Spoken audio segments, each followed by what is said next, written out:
कि अंदाता रोड पे पड़ा है इतने दिन से, सरकार को खुजाने की फुर्सत नहीं है, वो इलेक्शन लड़ रही है। ये कितनी जालिम, कितनी हठधर्मी सरकार है ये बेशरम सरकार कि अंदाता रोड पर है और वो चुनाव में है। तुम देश से जा रहे हो, 5 राज्यों का चुनाव हो रहा है, परिणाम 2 मई को आने वाले हैं, तुम्हारे लिए गंदे परिणाम आने हैं सरकार। ओ पतंजलि के ठेकेदार, अबे 40 रुपए लीटर वाला तेल ला, इस्तीफा दे दो, तुम्हारे बस का राज करना नहीं है। ओए छोरो, इस्तीफा दे दो।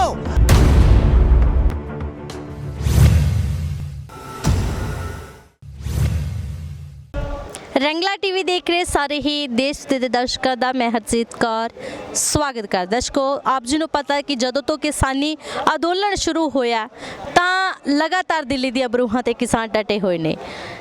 ਇੱਥੋਂ ਦੇ ਸਥਾਨਕ ਲੋਕਾਂ ਦੇ ਵੀ ਹਾਲਾਤ ਅਸੀਂ ਜਾਣਾਂਗੇ ਕਿ ਇਸ ਕਿਸਾਨੀ ਅੰਦੋਲਨ ਨਾਲ ਉਹਨਾਂ ਨੂੰ ਕੋਈ ਨੁਕਸਾਨ ਤਾਂ ਨਹੀਂ ਹੋਇਆ, ਮਜ਼ਦੂਰਾਂ ਨੂੰ ਕੋਈ ਜਿਹੜਾ ਜ਼ਿਆਦਾ ਉਹਨਾਂ ਤੇ ਪ੍ਰਭਾਵ ਤਾਂ ਨਹੀਂ ਪਿਆ। ਸਾਡੇ ਨਾਲ ਇੱਕ ਰਿਕਸ਼ੇ ਵਾਲਾ ਮੌਜੂਦ ਆ, ਤੁਸੀਂ ਦੇਖ ਸਕਦੇ ਹੋ ਕਿ ਇੱਥੇ ਆਟੋ ਵਾਲੇ ਵੀ ਨੇ, ਰਿਕਸ਼ੇ ਵਾਲੇ ਵੀ ਨੇ, ਜਿਨ੍ਹਾਂ ਕਿਸਾਨੀ ਅੰਦੋਲਨ ਦੇ ਵਿੱਚ ਜਿਨ੍ਹਾਂ ਦੇ ਅਜੇ ਵੀ ਆਟੋ ਆ ਜਿਹੜੇ ਉਹ ਚੱਲ ਰਹੇ ਨੇ।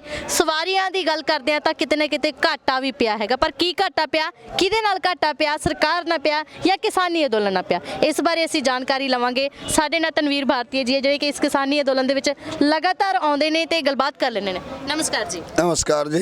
तनवीर भारतीय जी, आप हमें ये बताएं कि इस किसानी आंदोलन के कारण आपको कोई नुकसान हुआ है? 4.5 महीने हो गए हैं किसान आंदोलन को। दिल्ली की 3 सीमाओं पर आंदोलन चल रहे हैं। दिल्ली बंद है एक तरीके से पूरी तरह देखा जाए। हमारे देश की बहुत बड़ी तौहीन है। तौहीन क्यों है कि दिल्ली के जो हमारे देश के बड़े रोड हैं वो बंद हैं, ये तौहीन है। सारी दुनिया में ये तौहीन हो रही है हमारे देश की, हमारे देशवासियों की, कि अंदाता रोड पे पड़ा है इतने दिन से, सरकार को खुजाने की फुर्सत नहीं है, वो इलेक्शन लड़ रही है। ये कितनी जालिम, कितनी हठधर्मी सरकार है ये बेशरम सरकार कि अंदाता रोड पर है और वो चुनाव में है। अरे शर्म आनी चाहिए, चुनाव तो जिंदगी भर होते रहेंगे। अंदाता को अगर कुछ हो गया तो हम क्या जवाब देंगे, कहाँ जवाब देंगे? हम जवाबदायक। रोड किसानों ने बंद की है क्योंकि आप तो देख रहे हो बीच से रोड चल रहे हैं, आप ऑटो भी चला कर लेके जाते हो, क्या किसानों ने रोड बंद की है? हमारे यहाँ के दिल्ली और हरियाणा, यानी ये कुंडली है जी, ये कुंडली है, हरियाणा में है, ये एक टीन के पीछे सिंगू बॉर्डर है, दिल्ली है। यहाँ चारों तरफ लोकल रोड खुले हुए थे जी। किसानों ने ये चारों तरफ के लोकल रोड खोल रखे थे।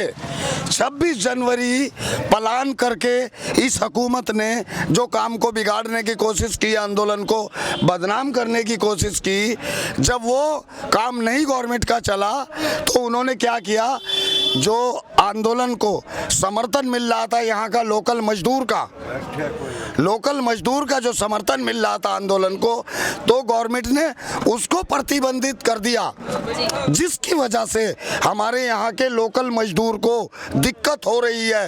ये आंदोलन वालों से नहीं हो रही है, किसान से नहीं हो रही है, हरियाणा पुलिस और दिल्ली पुलिस की लगाई हुई बैरिकेडिंग से यहाँ के लोकल मजदूर को दिक्कत हो रही है।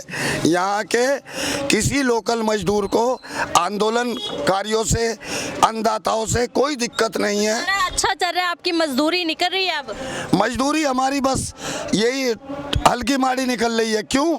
वो जो हमारा 5 सेक्टर पे दिल्ली पुलिस ने बंद लगा रखा है। हाँ जी, नरेला कैंप जो 5 सेक्टर पे चीन बॉर्डर बना रखा है जी। उसकी वजह से हमें दिक्कत है। क्यों? तो रास्ते खोल दिए होंगे ना। रास्ते जी हमें पता नहीं कहाँ कहाँ को जंगलों में से निकल निकल के आना पड़ रहा है।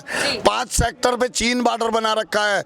जैसे आंदोलनकारी हमारे अन्नदाता वहीं बंदूक लेके खड़े हो इनके ऊपर बेजरूरत का, बस खाली नरेला के मजदूरों को परेशान कर रहे हैं, नरेला के लोगों को परेशान। क्यों स्थानिक लोगों को क्यों परेशान किया ये जा रहा? पुलिस आखिर बैठे तो किसान ही है यहाँ पे। ये पुलिस इसलिए परेशान कर रही है, सरकार की मिलीभगत है कि हम यहाँ के लोकल मजदूर को परेशान करेंगे, लोकल लोगों को परेशान करेंगे ताकि ये जाके किसानों पर पत्थर बजाएं, किसानों को मारने खड़े हो जाएं।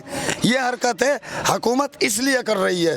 जी, जब से किसान बैठे हम देख रहे हैं कि लगातार वो स्थानिक लोगों को भी खाना खिला रहे हैं यहाँ पे। नहीं, आंदोलन से किसी को दिक्कत नहीं। आंदोलन में तो बल्कि हजारों भूखे खाना खा के जाते हैं। बेसहाराओं को जिन पे लेटने की जगह नहीं उनको सोने को जगह भी दे देते हैं, गद्दा रजाई भी दे देते हैं। ये तो अन्नदाता हैं, इन्होंने तो सदा दुनिया को पाला है, पूरे देश को तो पालते ही हैं, आधी दुनिया को पालता है मेरे देश का अन्नदाता, मेरे देश का किसान। ये तो बेशरम सरकार है, ये बेशरम सरकार है। डूब के मर जाना चाहिए ऐसी सरकार को जो ऐसे अन्नदाता को पहचान नहीं रही है। आप पहले किसानी आंदोलन में भी आते थे, स्पीचें भी स्टेजों पर करते थे, क्या हो गया अब आप भी ऑटो चला रहे हो? अभी क्या हुआ, मैंने 5 साल पहले मोदी जी से लेटर दिया था, उनके कार्यालय में देकर आया था, जिसकी रिसीविंग मेरे पास है, नीचे रखी हुई मेरी इसी गाड़ी के अंदर। 5 रिसीविंग है मोदी जी की मेरे पास, 2 लेटर है मेरे पास मोदी जी के। मोदी जी का कार्यालय पूरा जानता है, और 5 में एक भी काम नहीं हुआ। मैंने उनसे अपनी बेटी के लिए, शादी के लिए 5 लाख रुपया लोन मांगा था। उन्होंने मुझे 5 लाख रुपया लोन तो नहीं दिया, 5 साल निकल गए। हाँ, जब मैं आंदोलन में यहाँ बचा हुआ समय मजदूरी करके जो समय बचता है वो किसान आंदोलन में देता था, तो मोदी जी से, इस हुकूमत से वो बात बर्दाश्त नहीं हुई, तो मुझे ये 90,000 रुपये मेरा ज़बरदस्ती रिक्शा के नाम से मंजूर कर लिया, लोन दे दिया गया। इसको मैं झुनझुना मानना हूँ। ये रिक्शा मेरे लिए झुनझुना है। झुनझुना झुनझुना क्यों है पूछो, मुझे ज़रूरत 5 लाख की है। मेरी सियानी बेटी 19वें साल में लग रही है, मेरे घर बैठी है, मुझे उसकी शादी करनी है, जिसका मैंने मोदी जी के कार्यालय में लेटर दे रखा है। यानी उसके लिए तो ये झुनझुना ही हुआ ना 90,000 रुपये। ज़रूरत मेरी 5 लाख रुपए, मुझे 90,000 रुपए दे के अटका दिया गया। अब मैं क्यों अटका दिया गया? अटका दिया यूं कि 9,000 रुपए महीने की किस्त निकालता मर जाएगा। 9,000 रुपए महीने की किस्त निकालता मर जाएगा। ना तो ये बेटी की शादी कर पाएगा, ना ये आंदोलन में जा पाएगा। इसको उलझा दो, इसलिए मेरे हाथ में ये झुनझुना रिक्शा पकड़ा दिया। लेकिन सुन लो मोदी जी, कितने झुनझुने पकड़ा लो, जिसे जाना होगा वो अन्नदाता के पास जाएगा जरूर, तुम रोक नहीं पाओगे। हाँ, तुम्हें जाना है, अब तुम देश से जा रहे हो, हाँ जी, हाँ जी। तुम देश से जा रहे हो, तुम देश से जा रहे हो। 5 राज्यों का चुनाव हो रहा है, परिणाम 2 मई को आने वाले हैं। तुम्हारे लिए गंदे परिणाम आने हैं सरकार, अन्नदाता के लिए अच्छे परिणाम आने हैं। जीत अन्नदाता की होगी, हार बीजेपी तुम्हारी होगी, 100% होगी। क्यों? संविधान तोड़कर बिल बनाया है तुमने, ये काले बिल। संविधान तोड़कर लॉकडाउन लगा रखा था तुमने, कर्फ्यू लगा रखे थे, मुंह पे पट्टियां बांध रखी थी, तुम्हें कोई हक नहीं था। अब तो स्कूल, कॉलेज, यूनिवर्सिटी भी बंद कर दिए, स्कूल भी बंद कर दिए कोरोना की वजह से। जहाँ जहाँ इलेक्शन होता है, जहाँ जहाँ इलेक्शन होता है वहाँ इनका कोरोना भाग जाता है, जहाँ आंदोलन होता है वहाँ इनका कोरोना आ जाता है।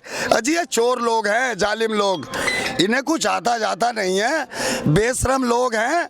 बस इन्होंने क्या सोचा, अगर पब्लिक के 20 लोग जमा हुए तो आंदोलन ला दो कोरोना, वरना मैडम ईमानदारी है, कोई कोरोना नहीं है। इन्होंने बावला बनाया है, कोरोना के नाम पे इन्होंने देश को लूट के डाल दिया है। तमाम दुनिया से रुपया इकट्ठा कर लिया कोरोना के नाम पे। कोई कोरोना नहीं है। हाँ, कोरोना क्या है? कोरोना एक बीमारी है कि डॉक्टर पेशेंट को उंगली नहीं लगाएगा। जो केंद्र के हॉस्पिटल है ना दिल्ली के अंदर, सफदरजंग वगैरह, उनके अंदर 6 महीने तक कमेले चलाए गए हैं। कमेले किसको कहते हैं? जहाँ कटाई होती है इंसानों की। कटाई कैसे होती है? जब पेशेंट के सीने में मवाद है, जब तक वो मवाद साफ करके हम दवाई नहीं लगाएंगे तो उसको दर्द होता रहेगा। मवाद एक ऐसी चीज है, कहीं भी हो जाएगा शरीर में, वो दर्द ही करेगा। और जब तक वो मवाद साफ नहीं होगा तो मरीज ठीक नहीं हो सकता, वो दर्द में ही मर जाएगा। इसलिए उन्होंने हाथ ही नहीं लगाया 5-6 महीने तक डॉक्टरों ने। ये कोरोना था, वरना कोई कोरोना नहीं है। क्यों? कि अन्नदाता के ऊपर चोरों की तरह बिल लाना था, इसलिए ये कोरोना फैला दिया गया, वरना कोई कोरोना नहीं है। ये कोरोना के नाम पे भी लूट रहे हैं। ओए छोरो, इस्तीफे दे दो।